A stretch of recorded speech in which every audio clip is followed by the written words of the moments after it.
here we are again, ain't it? Here we are again with yet another SpongeBob review for Season 5. We're getting close to the end of Season 5, believe it or not. So, you're getting 3 reviews today. You're getting this one, then you're getting 2 episode reviews like normal. And, yeah, we're going to talk about a great special this time. Not a piece of crap, a legit great special. So, grab your cowboy hats and boots, head to your nearest saloon, and grab yourself a big old glass of milk, because we're heading out to the good old Wild West for today's review. So, let's dive in. If my phone would like to shut up for 5 minutes. What's up? What's happening? What's going on, bud? Welcome back to the Animation Station. You know more such a friend than everything animation, including a sponge who lives in a pineapple under the sea, as well as TV and movies. I'm your host, Jackson Small. Welcome to today's review, the Season 5 special, Pest of the West. Okay, I'll stop doing the voice now.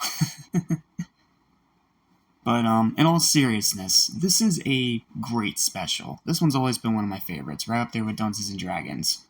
I can't say it's as amazing as that episode, because that's literally my favorite episode in all of SpongeBob, but if there's one thing you want to add to an episode to get me actually excited to watch it, you add a good old Wild West theme.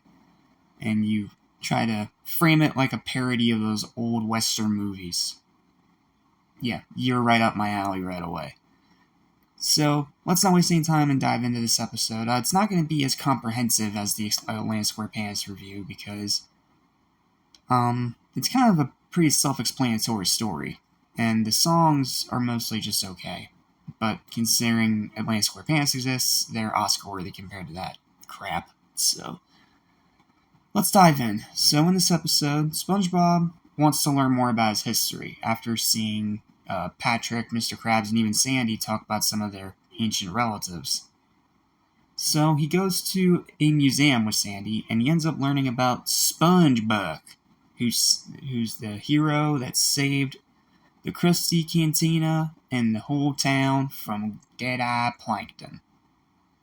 And you get to see this entire story unfold about how he originally went there to be a fry cook, but then he ends up being appointed the sheriff, and he has to go against Deadeye, and yeah, it's pretty much exactly like how you expect an old Western to play out, with even like a showdown at the end. But it's done in the SpongeBob way, so it's like a self-parody. And it knows it's self-parody, and it's having a lot of fun with it. There is a lot of great moments in this episode. I think I have, 5 highlights, I believe? Yeah, 5 highlights, so why don't we go through those first, real quick. First up is when Patrick's talking about his ancestor. We're in like a rural Bikini Bottom, kind of like old America. And you have Patrick's ancestor on a seahorse, riding by like, the boss are coming! And for those of you that don't get the reference, that is a direct reference to Paul Revere from the Civil War. Or was it the American Revolution? Somewhere in American history. I'm sorry, I haven't read my history books in a while, but I do remember Paul Revere and how he was a pivotal piece of America's development. So that's a really cool little homage, and the joke itself is pretty funny. So there's that. Then there's this next one where Patrick's about to start singing his first song all about Deadeye, and you have Squidward's ancestor on piano. He's the bartender, and instead of actually playing the piano, he just puts in a coin slot and lets the piano play itself. Oh, that is classic Squidward right there. Absolutely classic Squidward. Then my third highlight is the showdown itself. Like, it's framed like an old showdown. They walk in that showdown way you see in movies with this Western theme. And of course it ends in this most SpongeBob way it could possibly end. Deadeye Plankton getting stepped on. Yeah, it's pretty fun. We find out that bird poop knight is actually SpongeBob's golden statue he got after saving the town from Deadeye. That moment was also just fantastic. And then finally, my final highlight, the one song of the episode that I still remember, and It's a silly song, I can see why most people don't like it, but it's one I've always had a soft spot in my heart for. It's Idiot Friends, the one that plays at the very end.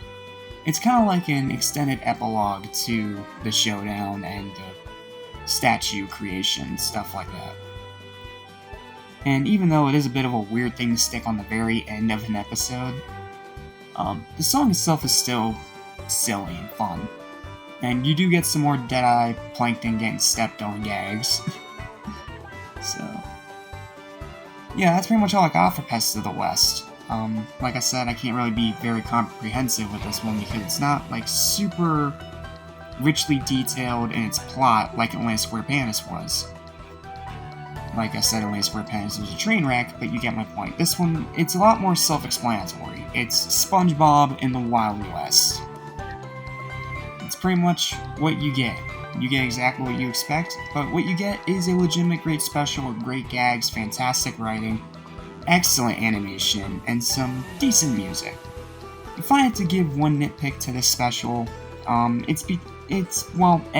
the actual ending to SpongeBob's story is a little anticlimactic because it builds up this great big showdown with Deadeye Plankton, only for it to end with him just getting squished. And then, Wild West Mr. Krabs, sorry I forget his name, then starts paying people $1 to step on Deadeye Plankton. It's funny, but it feels a little bit too anticlimactic.